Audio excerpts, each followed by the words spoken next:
Eu lembro como se fosse hoje a primeira vez que coloquei o caderno embaixo do braço e saí.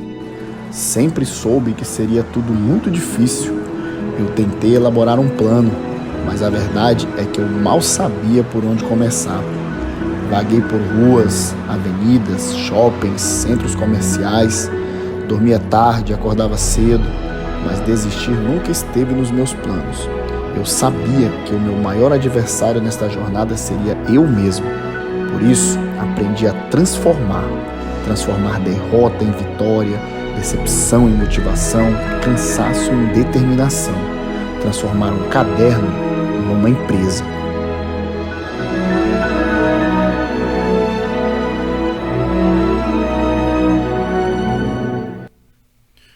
Opa, pessoal! Estamos de volta. Estamos aqui hoje num programa muito especial, o segundo episódio da segunda temporada do Caderno que Virou Empresa. E hoje nós temos um episódio muito diferente dos outros, porque será um episódio musical. Hoje o convidado tem a música na sua história, tem a música aí na veia. E a gente hoje vamos ser agraciados com, além de uma história muito inspiradora, com uma palhinha, por que não, né? Por que não trazer também a música para o Caderno que Virou Empresa? Então, sem mais delongas, quero apresentar para vocês o meu convidado, para que todo mundo daqui a pouco possa aí curtir muito essa história. Seja muito bem-vindo, meu amigo Alexander. E aí, Michael, muito prazer, é uma satisfação muito grande estar com você aqui, depois desses convites aí que não estava coincidindo a agenda viajando, mas eu estou muito feliz, parabenizar pelo trabalho, pelo podcast, pela missão que você recebeu e você vai levando isso adiante. Eu acho que é fantástico realmente o que você está fazendo e estou aqui à disposição para a gente trocar experiência, bater um papo, conversar e quem sabe inspirar outras pessoas também. Maravilha, maravilha, pessoal. Aquilo que eu sempre digo, o Caderno que Virou Empresa é um podcast inspirado aqui na história desse caderninho.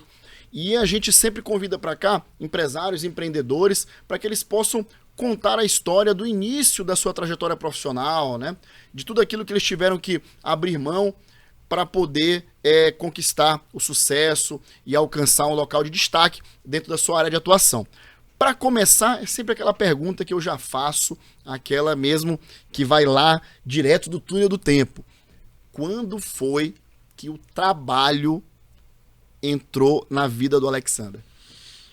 Eu tinha 15 anos, né? E com essa idade eu quis trabalhar.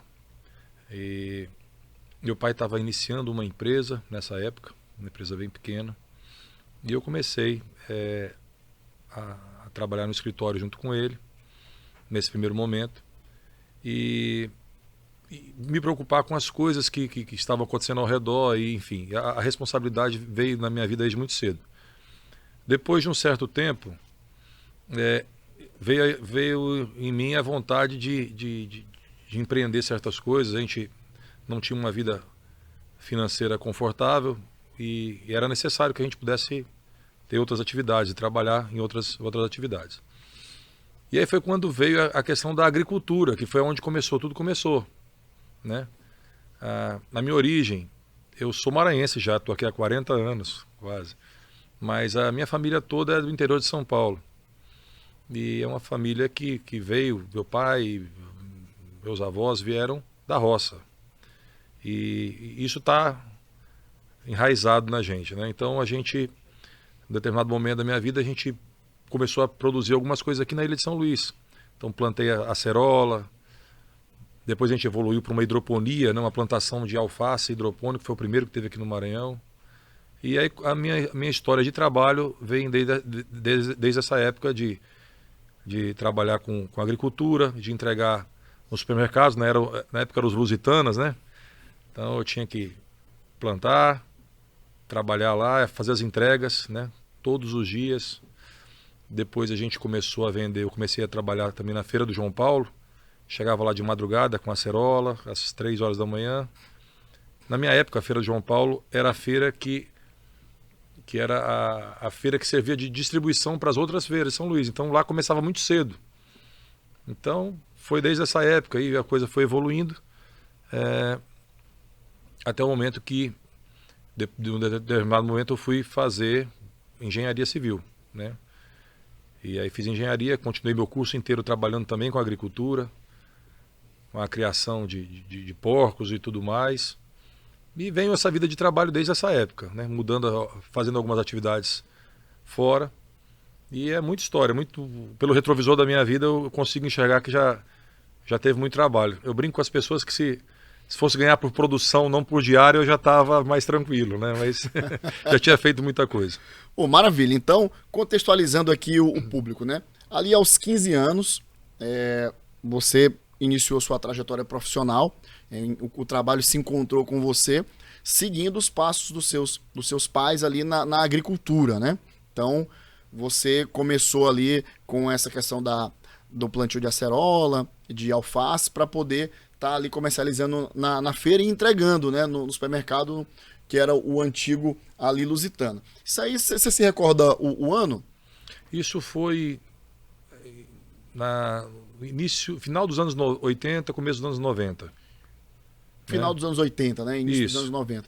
E aí, como foi que você, de repente, aqui da agricultura, como é que a gente faz esse link com a engenharia civil, né? É importante falar o seguinte, a minha história, ela é uma história que eu não tive muitas facilidades, mas o que veio antes de mim, por exemplo, minha família, meus pais tiveram muito mais dificuldade do que eu. Meu pai, eu tenho que contextualizar isso, é uma pessoa que nasceu no interior de São Paulo, foi para São Paulo, para a capital, como o sonho de todo mundo que nasce no interior, numa situação complicada, tentar buscar o sucesso. Trabalhou de servente numa empresa e depois ele foi estudando, entrou no metrô, né, para fazer a época da construção do metrô de São Paulo, que são obras complicadas, obras grandes, e ele passou muitos anos no metrô em São Paulo. Então, a questão e aí, trabalhando nessas empresas, que ele trabalhou no metrô e numa outra empresa que era projetista, chamada Temag, a gente começou a viajar muito o Brasil. Então a minha história se confunde um pouco com essa época, um pouquinho mais na linha do tempo, antecedendo um pouco a isso. A gente começou a viajar muito, parar um ano numa cidade, outro ano em outra cidade, então eu não tinha muito endereço fixo. Moramos em Belém, depois para o Rio de Janeiro, depois foi para Santos, aí São Paulo. Então a gente começou a rodar muito. Quando chegamos em São Luís, passamos um tempo aqui e iríamos de novo, acho que era para Fortaleza. Aí meu pai falou, não, vamos ficar por aqui, montar alguma coisa, né? E meu pai trabalhava nessa área de construção. E uma coisa que é importante dizer é o seguinte, na minha família, eu e minhas irmãs, a gente não teve a dificuldade que ele teve com relação a estudo. Então meu pai fazia questão da gente fazer, meu pai e minha mãe, logicamente, da gente estudar em boas escolas, né, e morar num local que fosse um local digno. Então eu tive essa facilidade na minha vida de fazer isso. Então, e vendo todas as dificuldades com relação a trabalho, a questão financeira, como que a coisa fluía. E aí o que eu fiz? Quando a gente fez a parte, voltando à história da agricultura, né, plantamos as acerolas, na época que era vitamina C, acerola. Essa história é até interessante. Foi a primeira vez que eu quebrei na vida, eu acho que foi. Eu lembro até hoje, estava na feira de João Paulo, com a caminhonete carregada de acerola, eu e o Ceará. Na época tinham dois carros já cheios de acerola. E a gente vendia, na época era R$1, acho que a acerola, alguma coisa. Chegou um caminhão vindo do interior vendendo a 50 centavos. Eu falei, meu Deus do céu. Quebrei. E aí o Ceará, não, calma, isso é só hoje. No outro dia o cara de novo. Foi na época que teve aquele boom de plantio e tudo mais, né? E a gente foi se adaptando. Então acho que a capacidade que a gente tem é de inteligência, a gente se adaptar ao meio. Então, aí fomos para a hidroponia. Eu plantei, continuamos com a acerola aí então fazendo polpa, e depois eu fui para fazer hidroponia. Fui estudar hidroponia. arrumei um livro em espanhol, até eu descobri que lechuga era alface, eu já estava na metade do livro. E fui estudando como é que se fazia aquilo, plantação na água, como é que era um negócio novo. E acabou que a gente produziu muito, entregou na época de todos os supermercados aqui de São Luís, na época dos lusitanos. E eu continuei minha vida estudantil.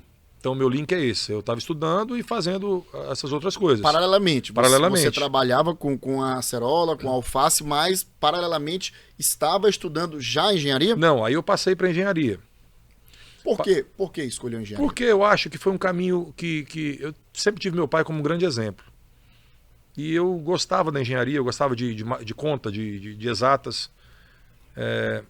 E muito embora a questão da arte é uma coisa muito subjetiva, que eu também sempre fui muito, muito ligado a isso, mas a engenharia me cativou, me fascinava, porque é uma profissão que eu acho que a gente não fica limitado a uma única coisa, ela te abre a cabeça para muitas coisas. Um engenheiro geralmente é muito objetivo com as coisas, entendeu? Não fica rodeando. E eu fiz engenharia, passei em São Paulo, no vestibular de São Paulo, no interior de São Paulo, São José do Rio Preto. E eu fui morar com uma tia minha lá, com a minha avó e com a tia minha que morava numa cidade próxima. Passei um ano, eu ia ficar o curso todo lá, quando eu tive um acidente lá, e uma história que eu quebrei o braço e quebrei uma perna, e fiquei numa cadeira de roda durante 3 meses. Nossa. No final do ano. E aí eu tinha aquele dilema, vou ficar aqui numa cidade longe da minha família, que já morava no Maranhão. E eu prestei vestibular na UEMA, nas férias. Aí eu passei, fiz uma prova aqui na UEMA, passei, e aí eu aproveitei as cadeiras que eu tinha feito lá em São Paulo e fiz o resto do meu curso aqui em São Luís, né? Na Universidade Estadual do Maranhão, que eu tenho muita saudade dessa época, uma época muito boa, a gente estudou lá na UEMA. E aí a engenharia entrou na minha vida. Aí ficou uma coisa também engraçada pelo seguinte, mesmo estudando a engenharia, eu continuava com a minha alface, com a minha acerola, com as minhas coisas, né? Trabalhava, ia para o curso pela manhã, de tarde era em Ribamar, nossa plantação, onde hoje existe um residencial muito grande chamado Turiúba, lá em São José de Ribamar. Então lá era onde era a nossa plantação. E aí fiquei esse tempo todo nessa divisão. E quando eu me formei em engenharia, eu percebi que existia uma outra possibilidade de atividade. Uma coisa que eu tinha comigo é o seguinte, a empresa que meu pai tinha criado de engenharia, já a Lua Nova, era uma empresa muito pequena. Fazia uma casa, vendia, fazia outra casa, vendia. E eu não queria ser um peso para a empresa. Ter que pagar o salário de um engenheiro, sendo que meu pai já resolvia aquela história toda. Então eu não queria ser um peso para a construtora. E acabou que eu fui para um outro caminho, que é uma outra história muito legal, que eu tive uma visita na Ambev, e lá eu descobri que tinha um produto que chamava levedura de cerveja, na fabricação da cerveja. E a levedura era uma coisa que era descartada, era jogada fora, e isso era um problema muito sério, porque ela sendo jogada fora, ela jogava no meio ambiente e tinha um passivo ambiental gigantesco. Só que era um negócio riquíssimo em proteína e em vitamina do complexo B. E eu comecei a estudar aquilo pensando o que pode ser feito com relação a isso. Descobri que em Curitiba existia um pessoal que desidratava o fermento e transformava aquilo em levedura de cerveja. E aí transformavam num produto com 45% de proteína, com uma vitamina do complexo B altíssima. E aí a gente montou, eu logicamente muito jovem, ainda fazia faculdade ainda nessa época. Ainda cursava engenharia na UEMA, né? Na UEMA, Estava terminando, acho que a engenharia. Eu sou meio complicado com datas assim, mas a sequência acho que é essa aí. Tranquilo. E aí fui produzir a levedura de cerveja. Desenvolvemos um equipamento para poder fabricar a levedura de cerveja, desidratar. E durante muito tempo eu trabalhei dentro de cervejarias. Comecei em São Luís, o negócio deu certo. Coloquei em Teresina. Depois coloquei no Pernambuco, em Cabo de Santo Agostinho. Depois eu fui chamado para colocar no Paraná, em Ponta Grossa. E, por fim, depois que a gente estava fabricando bastante levedura. Só pra gente entender, você era chamado por essas cervejarias para implementar esse processo? Isso, eu montava uma fábrica dentro das cervejarias. Eu tinha tipo um comodato de uma área pequena, em que eu produzia, eu pegava o fermento, que era um descarte da cervejaria, Sim. levava para minha fábrica e lá eu beneficiava e vendia. A levedura de cerveja ela serve tanto para ração animal, que ela vai para as fábricas de ração animal, como para consumo humano. Se você vê nas farmácias hoje aí tem as leveduras de cerveja em comprimido, né? É esse produto, que é um produto muito, muito rico. Aquele comprimido. Comprimido e tudo mais. Entendi.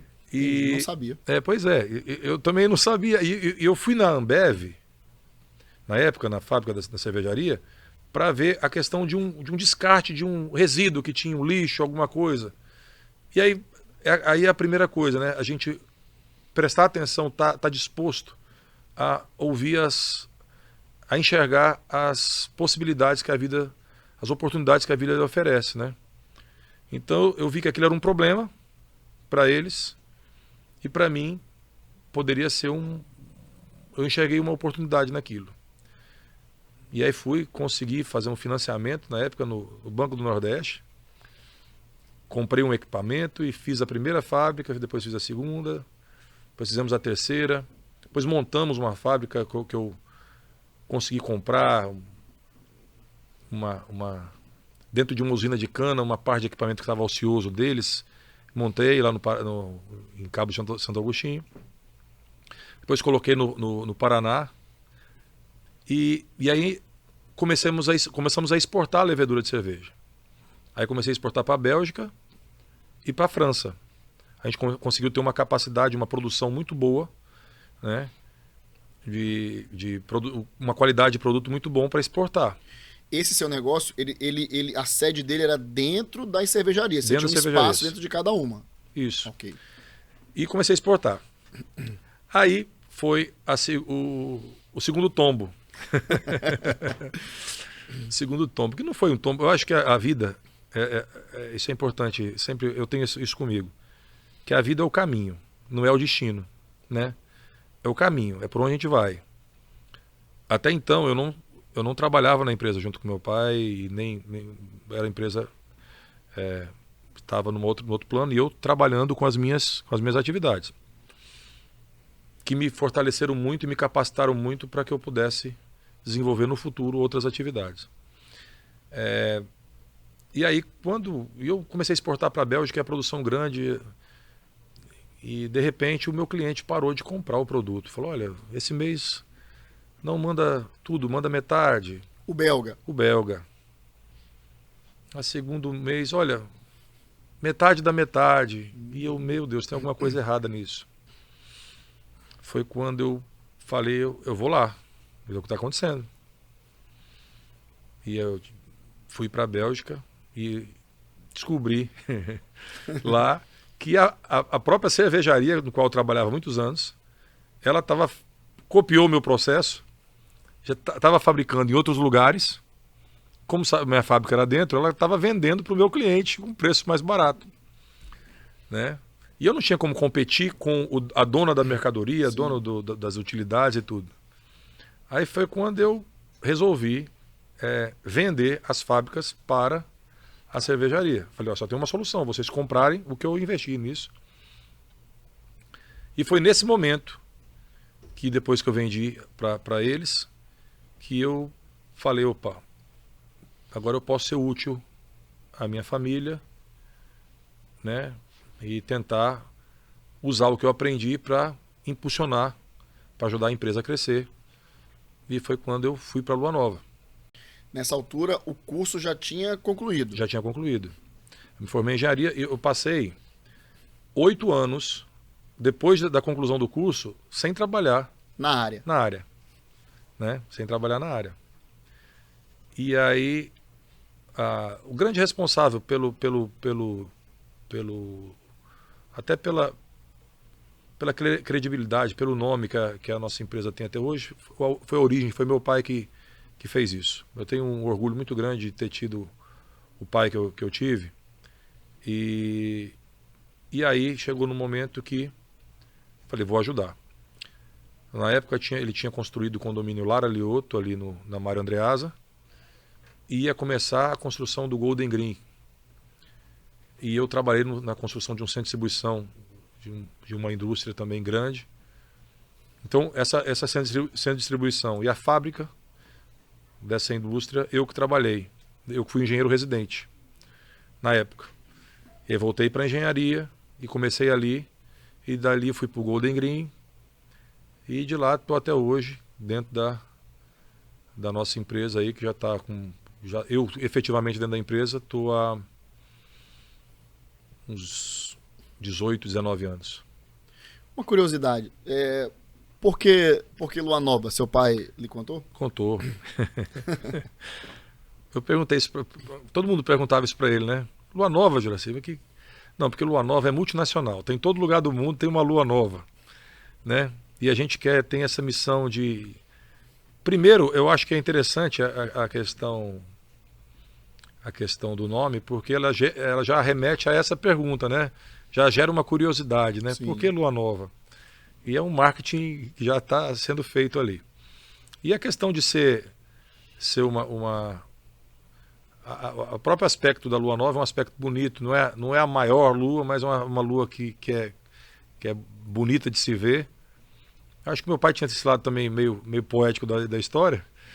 E ele brincava, não, porque a Lua Nova é multinacional. Todo lugar do mundo tem uma Lua Nova e a gente quer ter essa possibilidade de fazer coisas em todos os lugares, coisas que sejam, não de todos os lugares, mas que as informações venham de todos os lugares, que a gente possa... Tem características, né, de vários locais do mundo, né? Isso. E aí foi a minha trajetória, voltando para a empresa, foi essa. Quando eu vendi as minhas fábricas. Antes disso, eu tinha colocado no interior de São Paulo também, uma cidade chamada Mirassol, próximo a São José do Rio Preto, eu tinha colocado uma fábrica dos comprimidos da levedura de cerveja. Né? E aí o meu plano era exportar já o comprimido pronto, não exportar a matéria-prima. E a gente rodou ainda um tempo depois disso. Eu já era casado, já tinha casado com a Márcia nessa época. Ela me ajudou muito também nessa indústria lá em São Paulo.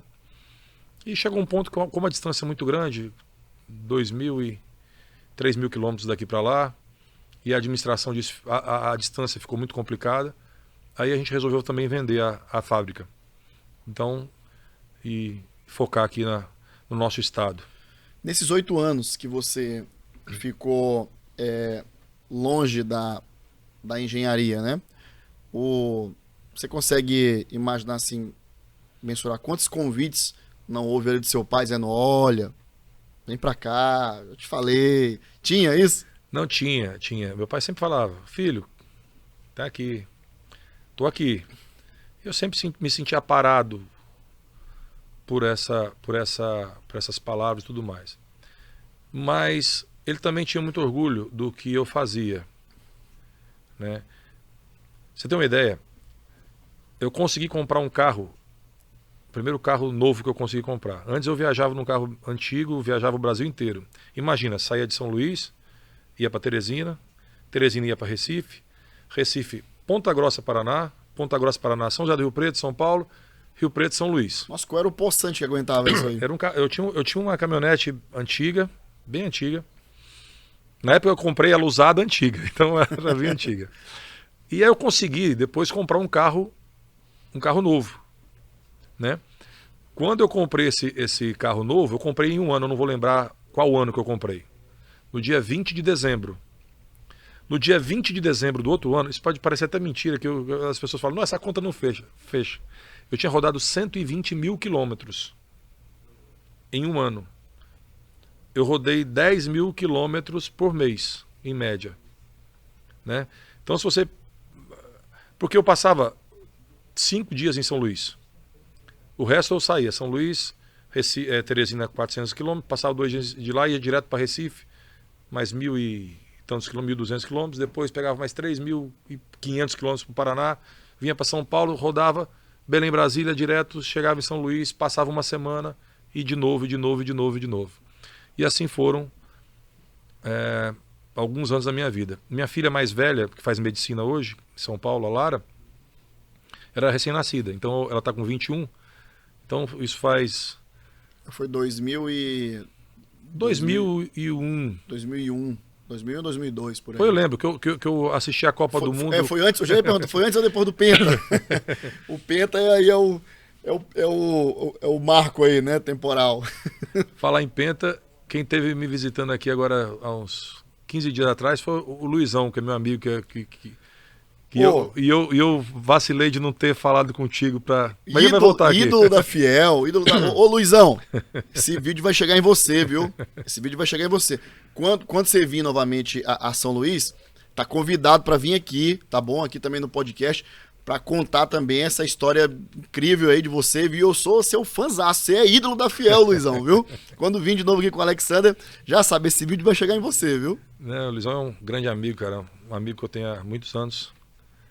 E é um cara fantástico. Quem teve comigo aqui agora, ele e a Aline, a Japinha, a noiva dele, e a gente deu uma volta, fomos nos Lençóis.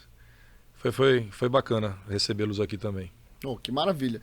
E aí, Alexander, uma coisa que eu sempre costumo entender aqui com os meus entrevistados, numa trajetória profissional, essa trajetória ela é sempre marcada também não só por acontecimentos, mas também por pessoas, né? Muitas pessoas devem ter cruzado o seu caminho, né?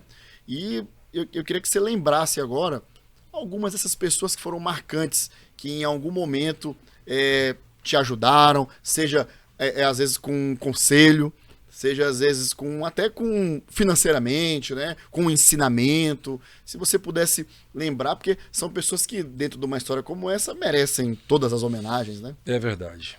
Tem algumas pessoas que são realmente especiais, né? Pessoas que marcaram minha vida.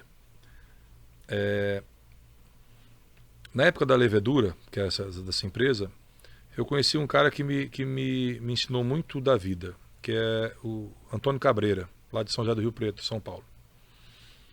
O Cabreira, ele era já um multiplicador, ele era um cara que tinha a família, também veio de uma origem humilde, cresceu, tinha fazendas e tudo mais, mas eu olhava para ele e falava assim, esse cara tem tudo, ele tem dinheiro, mas ele vibrava com aquele trabalho dele de uma forma tão grande, de pegar um carro lá e rasgar para o Pará, a trabalho, e toda semana e tal. Então esse cara me ensinou muita coisa como exemplo, porque às vezes de falar alguma coisa, a gente escuta muito, né? A gente tem essa possibilidade de escutar as pessoas, mas o exemplo acho que é o que arrasta realmente, né? Você olha isso. Eu dentro da... O Cabreira, ele ainda... Não, eu encontrei com ele agora... Ô Cabreira. Desculpa. Ele é um cara que ele me falou, olha, agora o meu negócio é energia solar, Alex. Eu estou mexendo com energia solar. Ele tem usina de cana, tem muita coisa. Mas é um cara que ele me ensinou muito, né? O tempo que a gente teve uma parceria, uma sociedade. Quando acabou, ele falou, nosso negócio não deu certo, a sociedade deu. Eu falei, pois é, a gente continua até hoje. E isso é importante na vida, a gente deixar sempre o caminho aberto e as portas abertas para onde a gente passa, né? Então isso realmente é muito importante. Na época do supermercado, tinha algumas pessoas também que ajudavam, abrindo as portas para que eu pudesse vender o meu produto, né? Os sacolões que eu tinha. Então, eu vou falar uma pessoa aqui, talvez eu cometa alguma indiscrição, porque são várias pessoas que viam o cara jovem, assim que nem eu, com a caixa de alface carregando na mão, pô, vende para mim aqui, pode colocar? Pode. Então acreditaram muito em mim. tenho também exemplos e o maior de todos, que eu não posso deixar sempre de falar, é a questão do meu pai. Ele me ajudou muito. Me ajudou em tudo. E eu podia fazer um podcast falando só dele durante muito tempo, porque é uma coisa fantástica. Eu vou contar uma pequena história que você vai entender o que era o seu Juracy Carvalho. Por favor. Vou contar uma história. A gente, como eu falei, a gente morava em bons lugares e estudava em boas escolas. E às vezes isso era incompatível com a renda que meu pai tinha. Ele fazia questão da gente estudar numa escola boa e morar num lugar bom. Então, ele tinha que fazer alguma outra atividade, ele tinha que trabalhar, fazer serão, trabalhar mais para que a gente pudesse manter isso. E a gente foi morar, depois a gente foi morar num condomínio aqui em São Luís, quando a gente chegou. Ali no Olho d'Água, sabe aquele condomínio dos faraós que tem aquela, né? E era muito afastado na época, mas era um condomínio de casas boas, enfim. E aí, e você me contando a história de você arrumando o teu quarto lá, que a gente conversou aquela história, eu lembrei dessa história do meu pai. E a gente morava num condomínio que a gente tinha um padrão financeiro não igual aos nossos vizinhos. E um dia eu lembro da minha irmã, a minha irmã do meio, a Thaís, chegando em casa chorando. E aí meu pai falou: "O que foi, filha? O que aconteceu?" "Não, pai, os meninos aqui falaram que aqui em casa não tem sofá." Aí eu lembro do meu pai, eu tinha o quê? Uns 9 anos e Thaís uns 7, mais ou menos isso. Coisa de criança, né? Aí eu lembro do meu pai parar, olhar, passar assim a mão no bigode dele, aí ele falou assim: "Não tem sofá?" "É mesmo, né?" "Alexandre, vem cá, Thaís." Fomos lá atrás de casa, tinha uma porta velha lá, ele pegando um serrote, cerramos essa porta, pregamos na tábua, pegou o material que ele tinha um fusquinha antigo, pegamos essa arrumação, essa estrutura, esse esqueleto desse sofá, botamos em cima desse fusca, levamos para um tapeceiro lá. Ele falou: "Ó, agora você vai cobrir, escolhe aí qual é o que vai cobrir o sofá, o tecido." A gente escolheu o tecido, o cara colocou, botamos depois, na outra semana, fomos lá, buscamos o sofá de volta, levando, botamos em casa. E tem, olha, Thaís, agora nossa casa tem um sofá. Então, isso que ele fez, esse exemplo que eu tinha 9 anos, isso eu carrego até hoje. Se a gente não tem uma coisa que a gente trabalha, a gente luta, a gente resolve para que possa ser feito, né? Então, contando essa pequena história, eu não podia deixar de citar meu pai, que é uma pessoa que me ajudou muito. Minha mãe fantástica, minha mãe também fantástica, dando suporte a tudo, né? A Márcia, minha esposa também, nesse momento que eu passei viajando, porque é muito legal que você tenha pessoas que estejam... Um time não é feito só de atacante, só quem faz gol, né? Sim.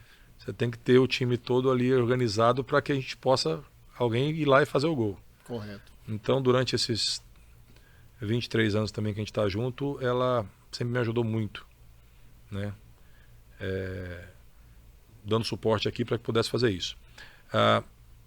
Na empresa da levedura de cerveja, eu posso citar também o pessoal lá da Bélgica, esse mesmo pessoal que foram meus clientes. Até foi um fato engraçado. Eu estive lá na Bélgica e na primeira vez que eu fui, eu não sabia falar absolutamente nada de francês. E aí eu fui com uma pessoa que era um intérprete. E eu falava uma coisa, ele falava outra, e o cara falava... E eu fiquei numa tensão tão grande com aquilo. Eu cheguei aqui no Brasil, desci no aeroporto, na banca de revista, estava vendendo aquele CD-ROM. Lembra? Aula de francês. Falei: "Me dá aqui." 6 meses depois eu fui lá receber o Patrice Rosier, que é esse belga, que também me ajudou muito na época, acreditando na gente, né? Acreditando na empresa. E depois ele me falou: "Olha, não tenho condições se eu não comprar do pessoal, eles vão vender para o meu concorrente com metade do preço, então... E foi muito bom o período que eu aprendi também muito com essas pessoas. Então são algumas pessoas que eu tenho uma gratidão aí na vida. E pessoas também que trabalham na minha empresa até hoje e que até tem gente que trabalha antes de mim lá. E tem pessoas que eu também tenho uma gratidão muito grande, pessoas que honram a camisa da empresa, que lutam. Então, tem essas coisas a gente aprender, não aprender só com quem, né, tem uma capacidade assim, intelectual, de ter oportunidade maior que você, mas todo mundo é capaz de ensinar alguma coisa. Se você tivesse uma escolha, Alexander, você escolhe. Tá garantido você ter sucesso nas duas opções. Estar num negócio sozinho, como você teve lá o da levedura, por exemplo, e dos comprimidos, os encapsulados, né? Ou estar junto com o seu pai lá na empresa. Lembre-se, em qualquer uma das escolhas teria garantia de sucesso. O que você preferiria? Olha, eu não sei te responder isso, porque minha família sempre foi muito família, sabe? Família é família mesmo, né? Tanto que eu vejo quando tem alguma descontinuidade numa família, às vezes tem discussão, tem briga, Na minha família nunca teve isso, nunca vai ter isso. A gente é muito unido. Enquanto família, ficar com a minha família é muito, muito melhor. O negócio, eu acho legal quando a gente faz bem e ao próximo, que a gente pode gerar riqueza e multiplicar as coisas. Então eu fico muito feliz com isso também. E às vezes me frustrou um pouco isso lá no passado, porque tive essa descontinuidade disso, né? Tava com a coisa bem engatilhada para poder rodar. Mas Deus sabe das coisas, né? Então a gente sabe, como eu te falei, o caminho é muito bonito, né? O caminho, se a gente tiver capacidade de observar o caminho que a gente está passando, é muito bonito. Logicamente que a presença da minha família perto de mim, como eu tenho hoje, trabalhar com as minhas irmãs, que a gente às vezes discute, eu falo, pontos de vista, sabe, com relação a algumas coisas, mas no final do dia, a gente está junto como família, como irmãos, é muito legal. Nessa outra atividade que eu tinha, eu também tinha a família também junto, né? A Márcia também estava me ajudando muito nisso aí. Mas eu não sei te dizer, profissionalmente, eu acho que tudo é importante, né, de realizar. A construção civil, eu vejo por um outro prisma. É uma coisa que, uma decisão nossa, ela afeta a vida de muita gente. Então, você consegue ter você consegue ajudar mais pessoas. Eu não fico confortável quando eu acabo uma obra, acabo um serviço, ou não tenho a continuidade de uma outra obra que eu tenho que demitir 100, 200, 300 pessoas. Eu não fico confortável com isso. Porque eu sei que são 100, 200, 300 pais de família que vão sair dali. E a construção civil é muito cíclica, né? Então é a única indústria que ela é móvel e o produto é fixo. É diferente de todas as outras indústrias. Sim, né? Verdade. Você tem uma indústria, qualquer indústria ela é fixa. Vamos fabricar Geneve, né? A indústria está lá. O produto circula. Verdade. A construção não. A gente está aqui hoje, amanhã a gente está ali, depois está em outro lugar. Então, mas a gente tem muita gente também que depende da gente. Então a gente não pode se dar o luxo de errar. Agora, se hoje você tivesse aqui, agora, nas suas mãos, uma placa, um troféu, uma medalha, para você entregar agora para a pessoa mais importante de toda a sua trajetória profissional, para quem você entregaria essa placa agora?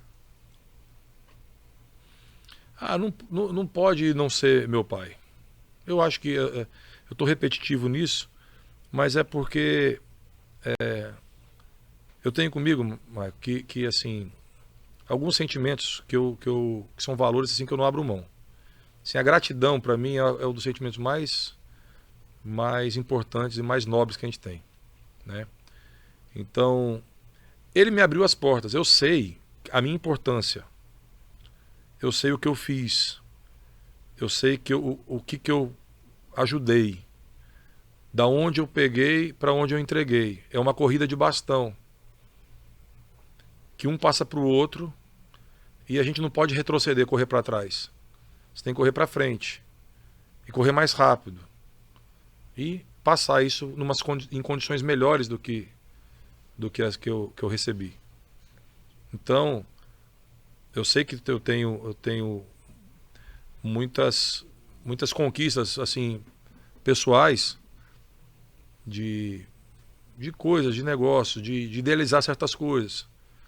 A gente pensou, por exemplo, quando eu pensei lá no Shopping Passeio, foi um sonho que eu tive lá, que eu olhei aquele lugar, falei, vou fazer um shopping aqui, vamos. E a gente fez, né? E outras coisas que eu consegui fazer ao longo do tempo, que eu me orgulho de ter ajudado a contribuir com isso, né? Fazendo empreendimentos específicos aí que a gente tá fazendo. E pensar é o que eu sempre falo, sair de uma folha de papel em branco e você fazer aquilo tomar ideia, forma e entregar aquilo, né? Então... Qual foi... eu também acabo que fico muito interessado nesse tema, porque eu tô começando a admirá-lo sem tê-lo conhecido. Mas qual foi a grande lição, se você puder resumir, a principal lição que o seu pai deixou para você na sua vida? Trabalho. E ser bom. Ser bom para as pessoas. O bem sempre retorna. Isso eu não tenho dúvida disso. Eu fui, na minha vida, construindo coisas boas ao longo do caminho. Fortalecendo amizades, né?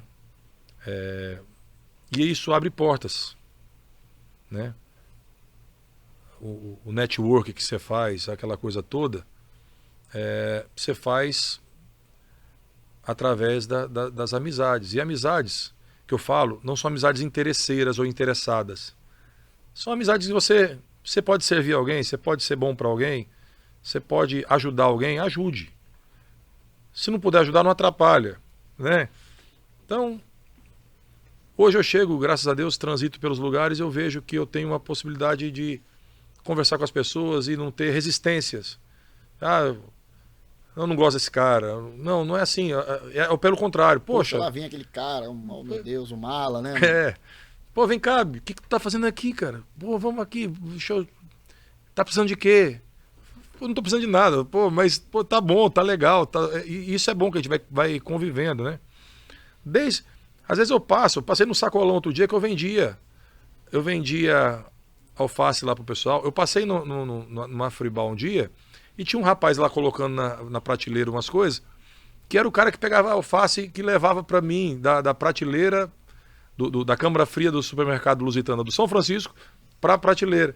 Ele, pô, cara, cadê a alface, não sei o que e tal. E não mudou nada. Meus amigos de música, meus amigos de escola, meus amigos da minha cidade, que eu amo, que é do interior de São Paulo, que é uma cidade onde é a nossa família, a origem, que é do meu pai é de lá. Eu tive lá agora, tem amigos que eu não vejo há, sei lá, 15 anos. Quando eu chego lá em Turiúba, olho o pessoal, todo mundo vem, pô, vem aqui em casa, estamos fazendo um churrasco, aniversário de fulano, não sei o que e tal. Então você convive com essas coisas, que são coisas boas, né? Que você vai colhendo, né? A trajetória que você fez. Então, eu acho que a gente ser humilde, ser bom e poder trabalhar, trabalho dignifica muita gente. Eu acho que isso é importante. Qual é a maior lembrança que você tem de um perrengue que vocês passaram e resolveram juntos? Perrengue. Uma coisa que surgiu ali um problema, juntos vocês conseguiram encontrar uma solução. Assim como ele encontrou pro sofá. Teve uma que eu não ajudei a resolver, porque assim, não foi resolvida, né? Quando meu pai resolveu botar a empresa, ele pegou o fundo de garantia dele todo, na época, e comprou um caminhão para começar um serviço. Na época, acho que era Eletronorte. E uma semana depois roubaram o caminhão. Meu Deus. E Lá se vai todo o fundo de todo o garantia. fundo de garantia dele. E eu lembro, eu era pequeno, muito pequeno, eu lembro disso, de putz, o que aconteceu agora, né, cara? E agora, o que a gente faz? Resiliência, trabalho, e vamos seguindo. E as adversidades, elas vêm, né? Elas vêm. A gente teve agora essa questão da pandemia que fez todo mundo pensar de uma outra forma, né? Mas ao longo do tempo a gente vem. E o que a gente tem que fazer é se manter forte, se manter decidido a fazer, ter um foco, né, um objetivo para seguir na vida. E seguir adiante, não tem muito o que fazer. E, no meu caso, escutar a minha intuição. Toda vez que eu fui contra a minha intuição, não deu certo. Quando eu falo, ó, isso aqui vai dar errado, não vai que vai dar errado. Vai dar certo. Graças a Deus, acho que eu tenho um anjo da guarda grande, assim que nem eu, que ele me ajuda nessas coisas. E aí, eu tenho agora uma pergunta que nós vamos ter que... nós estamos montando aqui um quebra-cabeça, né, nessa entrevista, e eu preciso saber onde é que essa peça vai se encaixar, né? Em que momento foi que a música entrou aí na sua vida, né? A música. A música... Tô só que fala uma coisa engraçada, fala assim, que a arte existe para que a verdade não nos destrua, né? Então, a música foi minha companheira a minha vida inteira, né? Muito embora eu não tenha estudado música e tenha ido por outro caminho e tenha feito um hiato muito grande entre tocar uma vez, depois não toco, mas sempre esteve presente na minha vida. Na escola,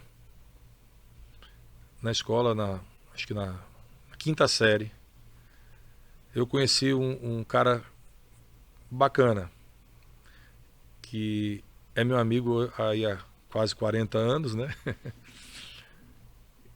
Que é o Paulo Pellegrini. O Paulo era da minha turma da escola. E a gente resolveu, pô, você gosta de música, eu também gosto, vamos fazer alguma coisa aqui. E a gente começou a tocar, depois chamamos o irmão do Paulo, o César, e o Renato, e formamos uma bandinha para tocar. Mal e porcamente, mas tinha aquela vontade da música acontecer. E a gente foi indo, tocando, depois entraram irmãos que eu tenho até hoje na minha vida como parceiros, né? Depois entrou o Nuna, depois entrou o Otávio, e o Carlão, o Fernandinho. E a gente formou uma banda chamada Daphne, que essa banda tocou durante muitos anos, e viajou, e gravou 2 CDs, e ganhou alguns prêmios na época. E sempre teve a história de que eu gostava muito da música, que a música, eu tô falando na parte daqui de São Luís, tá? Antes da Daphne, a minha referência musical era a música do interior de São Paulo, a viola de 10 cordas, coisa que até hoje eu amo, a viola, o som da viola, né? E depois eu vim para cá, para São Luís, e aí comecei, aquela época, anos 80, aquele rock nacional estava no auge, né? E a gente começou e fez a Daphne e começou a tocar. E é uma história que é muito bonita, de muita amizade, né? É muita amizade. Recentemente a gente até encontrou um material, umas fitas em VHS que tinham sido guardadas e tudo mais. Tem lá muita coisa que você começa a ver aquilo, e o Fernandinho digitalizou tudo. Cara, você enxerga aquilo, coisa de, sei lá, 20 e tantos anos atrás.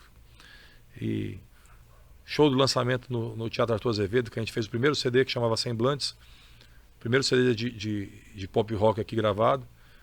E show antes, preparação, essa coisa toda, conversa, E aquele sonho, né? Aquela efervescência da juventude, né? De sonhar, de ser alguém na vida, na música. E isso não se perdeu. Até hoje a gente tem muita amizade e a gente se junta de vez em quando para brincar, para tocar. Né? E é sempre muito prazeroso, muito divertido. Bom, se é muito prazeroso e é muito divertido, então eu tenho que te fazer um pedido, né? Você trouxe aí um companheiro, né? Pois é. Tem um companheiro que está sentado aí repousando ao seu lado. Aí eu vou dizer assim, Alexander, se você tivesse nesse exato momento, vamos dizer, montando um filme da sua trajetória profissional, né? Qual que seria a música que tocaria aí na abertura desse filme? Essa pergunta é a mais difícil de todas. Eu não... Porque são fases, né? São momentos que a gente tem na vida, né? Então, a minha sequência de vida, comecei lá no interior, assim, a primeira memória minha musical remete ao interior, né? Aquela coisa caipira, lá do interior de São Paulo. Depois a minha memória vem para os anos 80, 90 com a banda, com a Daphne, né? Aí nessa época tinha...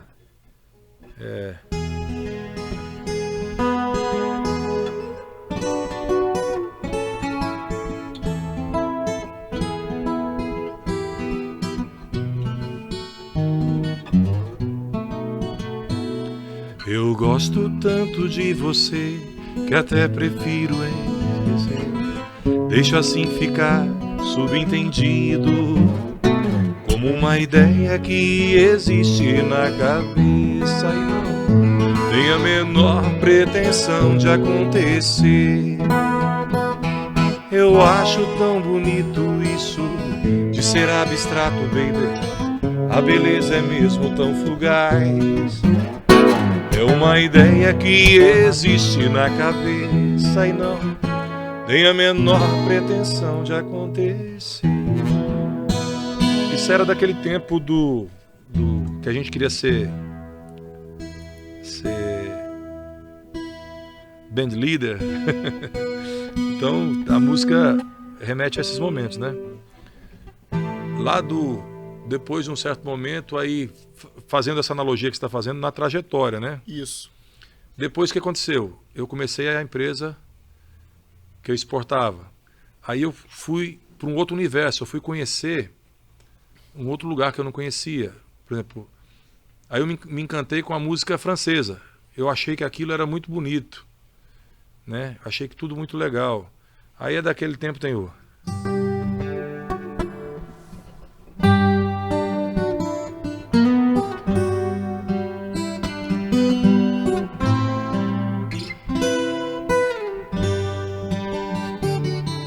Quand elle me prend dans son bras, elle me parle tout bas, je vois la vie en rose. Elle me dit des mots d'amour, des mots de tous les jours, ça me fait quelque chose. Aí foi a música francesa, né?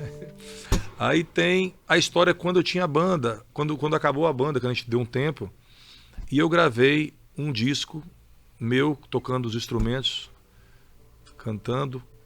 Tive a ajuda de Jair na época, Jair Torres e Dentinho me ajudando nesse disco. É um disco A3 que a gente fez rapidinho, que chamava Caixa de Sapato. Aquela história que eu te falei da Caixa de Sapato. E essa música também para mim é importante, da minha história como... Encontrei na velha caixa de sapato teu retrato em 3x4.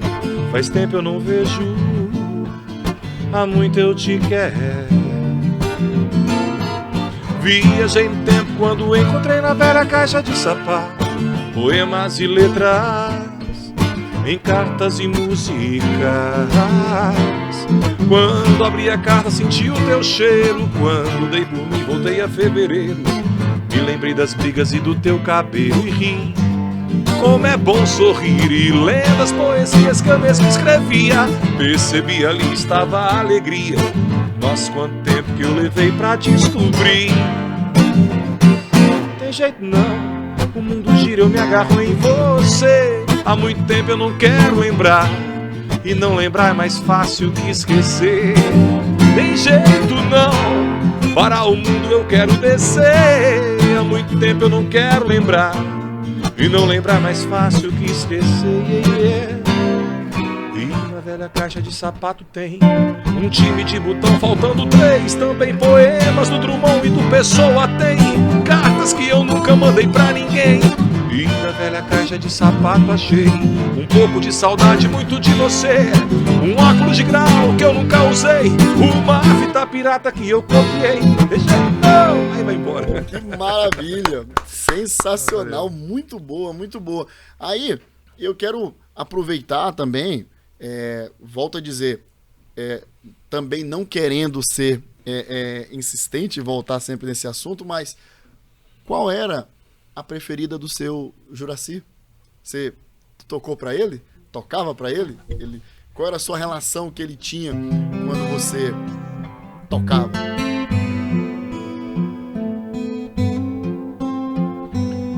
Eu cantava muito com ele também, né? A gente cantava junto, fazia a primeira e segunda voz. E era música sertaneja que a gente cantava junto, né? E tinha algumas que a gente cantava.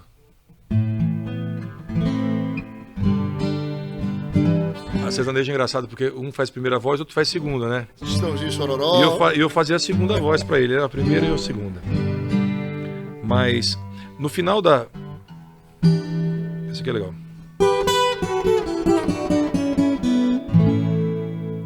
Caminheiro que lá vai indo pro rumo da minha terra, por favor faça parada na Casa Branca da Serra. Ali mora uma velhinha chorando um filho seu. Essa velha é minha mãe e o seu filho sou eu. Oh, caminheiro, leva esse recado meu. E nos últimos tempos ele estava pedindo, ele gostava muito dessa música que é do Vanderly, né, que não tem nada a ver com música sertaneja, mas ele me pedia, canta aquela música do Mineiro, que era essa aqui. Sabe o que eu mais quero agora, meu bem? Sair, chegar lá fora, encontrar alguém que não me dissesse nada, não me perguntasse nada também. Que me oferecesse o colo, o ombro, onde eu desaguasse todo desengano. Mas a vida anda louca, as pessoas andam tristes, meus amigos são amigos de ninguém. Meu amor, deixa eu chorar até cansar, me leve pra qualquer lugar aonde Deus possa me ouvir.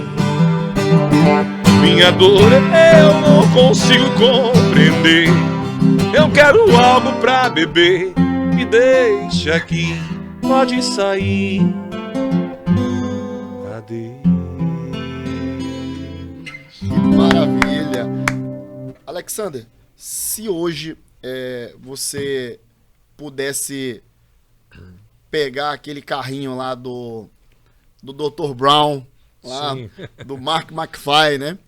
E pudesse digitar lá um período no tempo para voltar atrás, você teria, dentro da sua trajetória, feito algo diferente? Também é difícil essa pergunta, viu? Eu acho que tudo, Michael, é o que eu falei. A gente aprende muito com os nossos erros, né? Talvez se eu tivesse acabado minha faculdade e ingressado diretamente na empresa,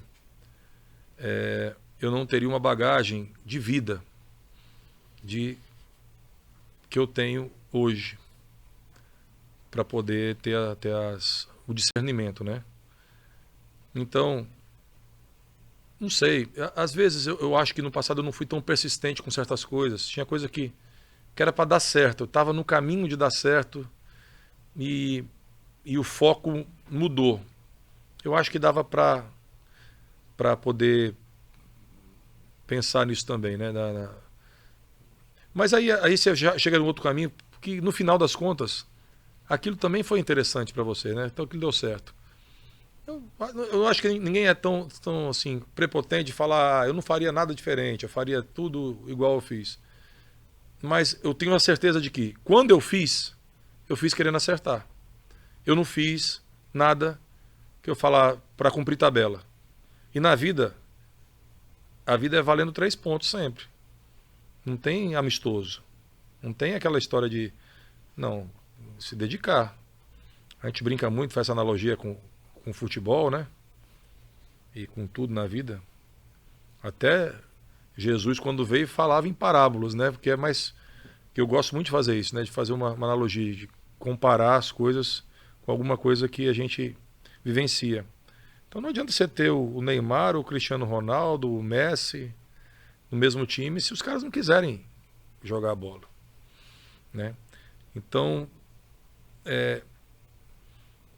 eu não apostaria tudo assim dentro de uma mesma coisa num determinado momento. Botar todos os ovos dentro de uma cesta, como às vezes eu já fiz na minha vida. Tanto foi na época da verdura, como foi da levedura, né? Confiar plenamente de que é uma única empresa que compra toda a produção inteira e tal. Então, isso é uma coisa que eu me ressinto um pouco de não ter pensado, não ter a astúcia daquilo no passado. Mas, do mais, eu não...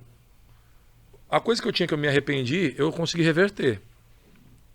Eu tinha uma guitarra que eu consegui comprar e até na época que eu comecei a trabalhar, novo, uma Fender 1970 e pouco. Na época ela já era antiga na época que eu comprei.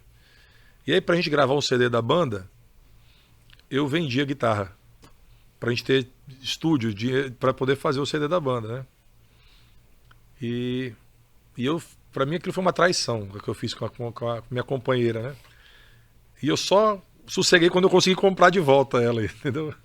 Aí eu consegui refazer esse erro que eu tive aí na minha vida, que não é um erro profissional, é um erro que eu estou contando de coisas que deram um certo arrependimento da gente fazer diferente. O Sylvester Stallone vendeu o cachorro, né? É. Vendeu o cachorro, depois comprou de volta, né? Só que o cara vendeu para ele por um valor muito maior, né? Eu ainda tive a sorte de não ter esse valor todo, não, mas deu certo.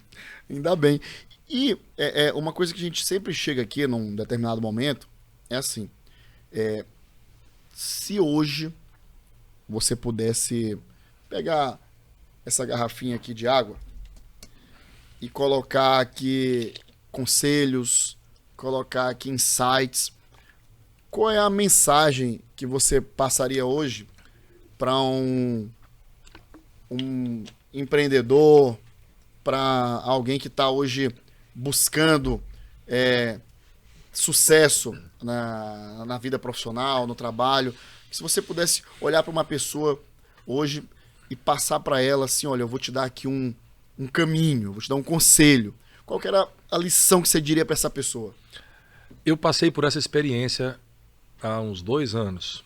Eu vou te contar o que aconteceu. Eu fui chamado para dar uma palestra na UFMA, curso de engenharia. Faz uns 3 anos. Ano passado eu fiz numa outra universidade. E o tema... o público eram alunos de engenharia que estavam se formando. Final do curso. Final do curso. E era para eu elaborar algum tema referente à metodologia construtiva que a gente implementa na empresa e ir lá explicar para a turma sobre uma parte técnica. E eu fui lá para a universidade e fiquei lá esperando minha hora de dar a palestra. Antes de mim, foi uma palestra de um outro profissional, que eu olhei para a palestra dele, tão maçante, tão assim... as crianças ficaram com medo, assim, os alunos ficaram meio receosos do mercado, de como que a coisa... Né, o que vai acontecer comigo? E foi uma palestra dizendo as obrigações que cada um tinha que cumprir, porque se você não fizer isso, você pode receber um processo assim, e tal, tal, tal. E quem tocou na noite sabe que assim, o público você tem que enxergar e ver o que o público está pedindo, né? Não é aquela coisa de chegar e você vai tocar o teu repertório, mas você pode começar por um outro lado e você vai chegar no que você quer. E eu olhei que o pessoal não estava preparado para escutar sobre parede de concreto. Eles não estavam preparados para estudar a metodologia do que eu estava ali me propondo a fazer. Aí eu voltei, falei, subindo lá e falei, pessoal, gente, é o seguinte, eu tenho uma palestra aqui montada de parede de concreto, que é a metodologia construtiva, muito legal, que a gente está fazendo. A palestra está aqui, vai ser disponibilizada para todo mundo, mas eu não vou fazer isso hoje não. Eu estou vendo vocês aqui, sedentos para ter alguma informação, mas eu me vi em vocês. Então, qual o exercício que eu fiz aqui enquanto estava tendo a outra palestra? O que eu, Alexander, 25 anos de formado, falaria para mim, Alexander, ali naquele momento, cara, o que eu falaria para mim, para que eu não batesse tanta cabeça na vida que nem eu bati e chegasse e a coisa desse certo. E aí foi justamente isso, né? Quais são os conselhos que... E eu comecei a falar, pessoal, de coisas subjetivas, que não são tão subjetivas assim, que é uma característica que eu vejo de pessoas que conseguem alcançar algum sucesso na vida. Ó, a parede de concreto é aquilo, funciona assim, assim, assado, mas vamos conversar. Primeiro, conselho, ter tesão no que faz. Não fazer para cumprir tabela. Fazer, se expor.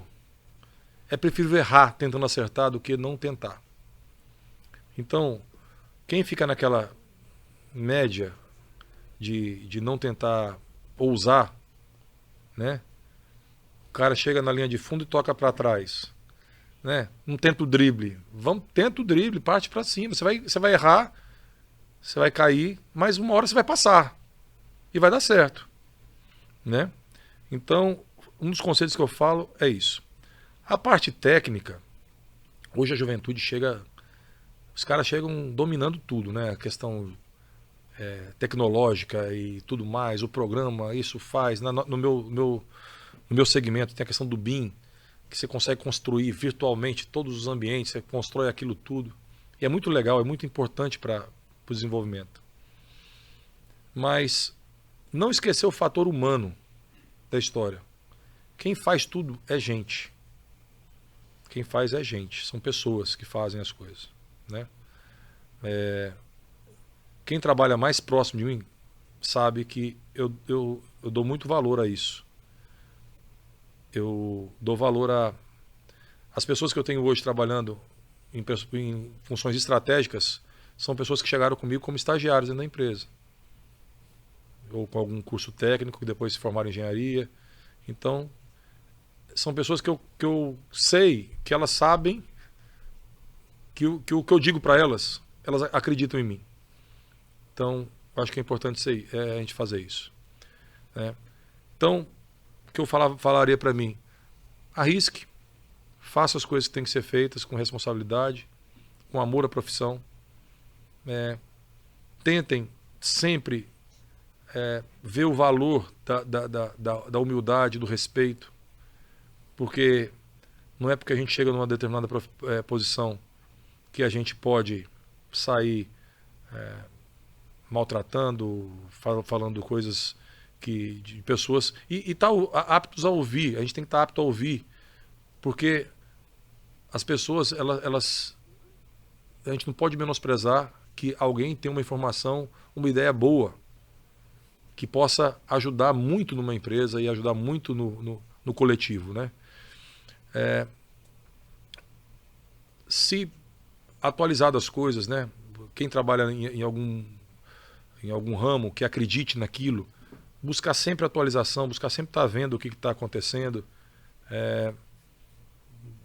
novidades, coisas que possam agregar, coisas que façam diferença no coletivo, né? Não só no individual, que você possa fazer alguma coisa que, poxa, isso aqui vai ser legal para as pessoas. E basicamente isso, esses foram os conselhos. Aí eu comecei a conversar isso com o pessoal e começaram a perguntar, isso aqui e tal. E a palestra lá, que seria de 40 minutos, ela durou 2 horas e pouco, porque a gente ficou trocando ideia, conversando, né? A vida, ela é isso, né? A gente persistir, insistir o tempo inteiro, se adaptar. E outro conselho que eu sempre falo também, até o Hopkins lá dizia isso, né? Que a inteligência, a arte que a gente tem de se adaptar às dificuldades. Problemas vão existir cedo, meio-dia de tarde. Às vezes eu introjeto muito isso, eu vivo o problema de uma forma carregada e tal. Aí eu tenho, graças a Deus, uma música que no final de semana me dá a estabilidade para que eu possa voltar. Então sempre a gente tem que ter um ponto de escape também, alguma coisa que a gente possa fazer para que a gente tenha a cabeça preparada para oportunizar as coisas que chegam a gente, né? A gente não pode deixar a cabeça fechada, porque as informações, as oportunidades, elas aparecem. Agora, quando você fala alguma coisa para alguém, para várias pessoas, cada uma vai captar aquilo de um jeito. A emissão é uma. Eu falei de uma forma, mas você vai entender de uma forma, ele vai de outra. Então, se a gente está preparado para se situar dentro de um ambiente, a gente vai saber, opa, isso aqui é uma oportunidade, isso aqui é uma necessidade, e nunca colocar o dinheiro na frente de tudo. Dinheiro é um ótimo servo, um péssimo patrão, né? Então as pessoas, eu vou fazer isso porque isso vai ganhar dinheiro, não sei o que tal. Não, cara, vamos fazer isso para dar certo, para ficar bom. Vamos fazer uma casa para ficar bonita, para a gente morar nela, para ficar legal. A consequência da coisa é o que vai acontecer. Isso aí só Deus que sabe o futuro, né? Pô, que maravilha.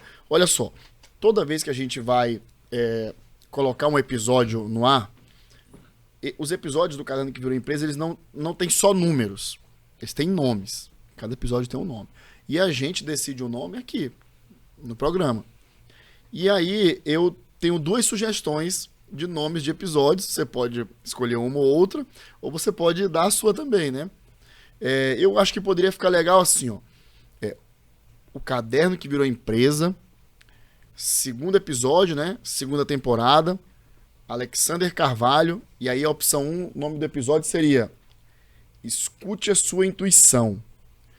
Ou a opção 2 seria Faça para Dar Certo. Então, o que você acha que seria um nome bom para o seu episódio? Você tem uma outra sugestão, né? Que você compõe, né? Eu acho legal. As duas, assim, fica a seu critério, meu amigo. Eu acho que as duas estão muito bem. Então, Faça para Dar Certo é muito bom. E a minha intuição também.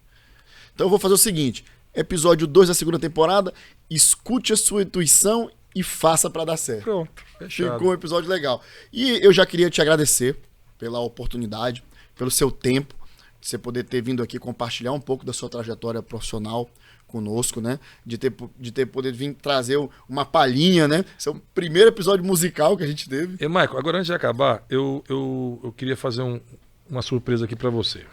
Opa! Vou dar um negócio aqui pra ti. Deixa eu ver se tá aqui mesmo. Se eu trouxe. Ué. Falar que trouxe, não trouxe. Tá aqui, rapaz. Eu falei o seguinte. Eu sei que você é corintiano, que nem eu, né? E eu tenho um amuleto aqui que eu ganhei, que eu peguei lá no Corinthians, em São Paulo, E eu falei, um dia que eu encontrar um cara tão corintiano quanto eu, porque eu acho mais legal a gente presentear as pessoas do que eu receber presente. Eu gosto muito disso. E tenho certeza que você vai fazer muito bom uso disso. Ô, sério? Sério. Caramba! Rapaz, isso aqui é uma camisa do Corinthians, autografada aqui por muita gente boa, cara. Caramba! A única coisa é que não tem como tirar aqui o nome do cidadão Alexandre, mas está aqui, essa camisa é sua, você merece. Tem Jorge Henrique, Roberto Carlos, Elias, aquele time, ó. Caramba, isso é a turma de 2010, Chicão. Né? Isso é a turma de Xerife Chicão. Xerife Chicão tá aí, ó. Essa camisa é sua. Meu Deus do céu. Agora, eu vestindo essa camisa, eu nunca perdi um jogo. Por favor, meu Deus do céu. Você faça jus. Na verdade, eu não vou ousar usar essa camisa. Eu não vou ousar usar. Isso aqui vai virar um quadro. Pronto. Isso vai virar um quadro e eu vou colocar lá no meu Recanto do Guerreiro. Olha lá, o William. William Capita? Não, William... Teve o William zagueiro, capitão. Não, o William e teve o William atacante, que foi campeão da Libertadores. O William tá lá também, ó, embaixo. Teve o William. Tem muita gente boa aí, ó. Essa camisa, então, foi da turma de 2010, né? Por aí. Pô, cara, meu amigo, pô, que maravilha, cara. Pô, pera aí, quebrar o protocolo aqui, cara. Sensacional. Pô, que coisa maravilhosa. Incrível demais, ó. Vai, Corinthians, mano, é nóis. Você é louco, cara. Não, vai ser muito bem usada essa camisa, tenho certeza. Um programa histórico. Aqui. E acaba que no final, quem fica aqui emocionado sou eu, né? Porque uma coisa como essa aqui pra mim, que de fato sou um cara que sou um corintiano mesmo roxo, né? Minha esposa fica impressionada como eu consigo chorar por causa do Corinthians, né? Como que eu consigo, toda vez que viajo a algum local a trabalho, eu pego a tabela do Campeonato Brasileiro, né? Vejo se o Corinthians vai estar na cidade. Já te mandei vídeo, né? Eu lá no estádio. Tô invicto, assistindo, nunca perdi.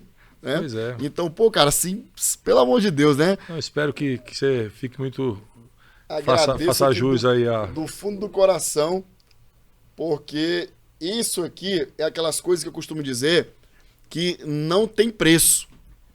Não tem preço. Aí você fala assim, Maico, o que é mais caro? Essa camisa aqui ou uma Ferrari? Eu digo, cara, é mais caro essa camisa, sabe por quê? Porque a Ferrari é cara, mas ela tem um preço. Essa camisa aqui não tem preço. Então, como o nosso timão aí precisa de pessoas aí que honrem o manto sagrado, eu falei, nada mais justo que eu passar por um corintiano que é tão corintiano quanto eu. Pô, muito obrigado mesmo de coração. Pessoal, programa aqui histórico, né? Sensacional. E para terminar o programa, eu queria te pedir pra gente concluir o programa hoje com música, né? Opa, o que nós vamos agora? Por favor, se você pudesse, a gente concluir o programa hoje com música. Eu tenho um pedido. Depois do meu pedido, você pode levar a que você quiser, tá bom? Você leva o hino do Timão aí na viola?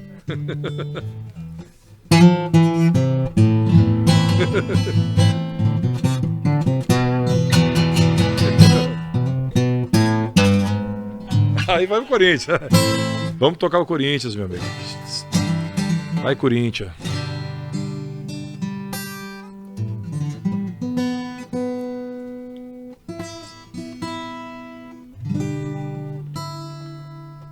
Vamos afinar esse violão.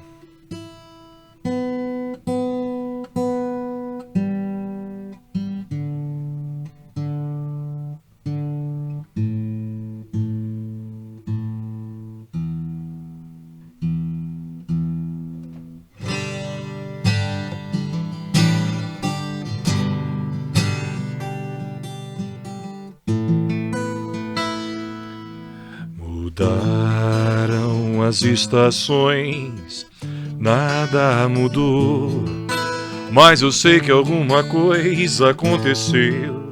Tá tudo assim, tão diferente. Se lembra quando a gente chegou um dia a acreditar que tudo era pra sempre, sem saber que o pra sempre sempre acaba. Mas nada vai conseguir mudar do que ficou. Quando penso em alguém, só penso em você. E aí então, estamos bem, mesmo com tantos motivos pra deixar tudo como está.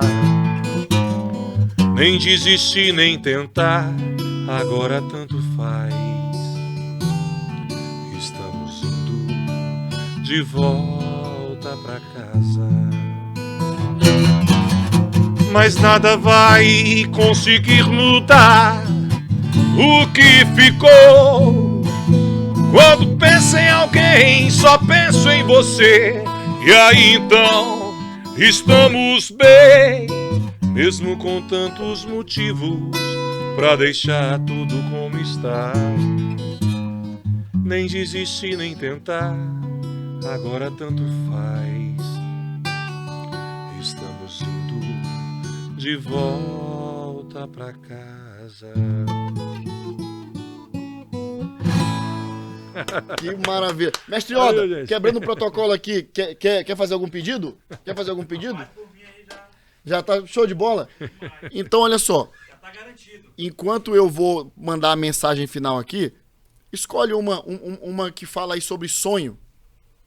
E a gente vai mandar aqui para dar a mensagem final Sonho? aqui pro nosso público.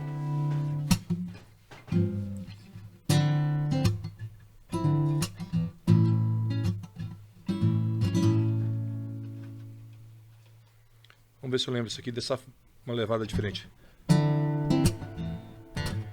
Tudo era apenas uma brincadeira e foi crescendo, crescendo, me absorvendo. E de repente eu me vi assim, completamente seu. Vi a minha força amarrada no teu passo. Sem você não tem caminho, não me acho. Um grande amor gritar dentro de mim, como eu sonhei um dia. Quando o meu mundo era mais mundo e todo mundo admitia uma mudança muito estranha, mais pureza, mais carinho, mais calma, mais alegria, meu jeito de me dar.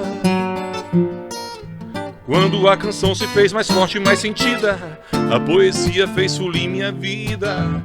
Você veio me falar dessa paixão por outra pessoa. Mas não tem revolta não, só quero que você se encontre. Saudade até que é bom, melhor caminhar vazio. A esperança é um dom que eu tenho em mim. Eu tenho sim, não tem desespero não. Você me ensinou milhões de coisas, tenho sonho em minhas mãos. Amanhã será um novo dia, certamente eu vou ser mais feliz. Pessoal, depois dessa aqui, né, um programa especialíssimo, um programa histórico, né, pô, cheio de surpresas, um programa musical, uma trajetória incrível aí do Alexander, muito inspiradora, teve surpresa aqui pra mim, um negócio assim incrível, maravilhoso, surreal, e é isso. Eu falo pra vocês sempre que todo mundo que vem aqui pro Caderno que Virou Empresa são pessoas que, por mais que tenham uma trajetória, uma história construída em segmentos diferentes, na maioria das vezes, são pessoas que vocês vão perceber que os ingredientes que formaram essas pessoas são ingredientes semelhantes.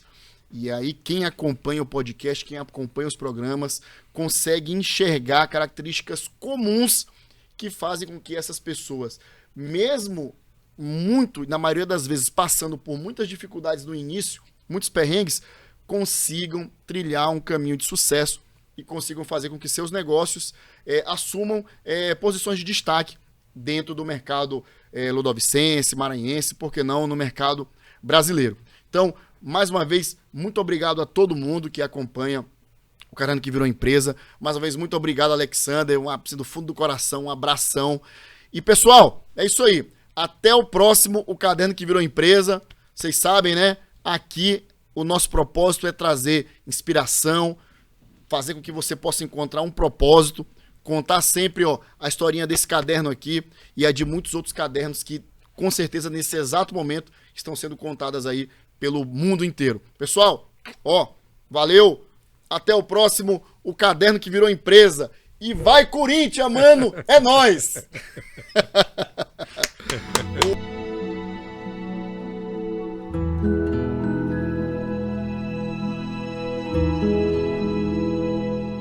Eu lembro como se fosse hoje a primeira vez que coloquei o caderno embaixo do braço e saí.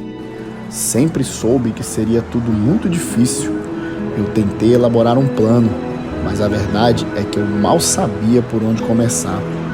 Vaguei por ruas, avenidas, shoppings, centros comerciais, dormia tarde, acordava cedo, mas desistir nunca esteve nos meus planos. Eu sabia que o meu maior adversário nesta jornada seria eu mesmo. Por isso, aprendi a transformar derrota em vitória, decepção em motivação, cansaço em determinação. Transformar um caderno em uma empresa.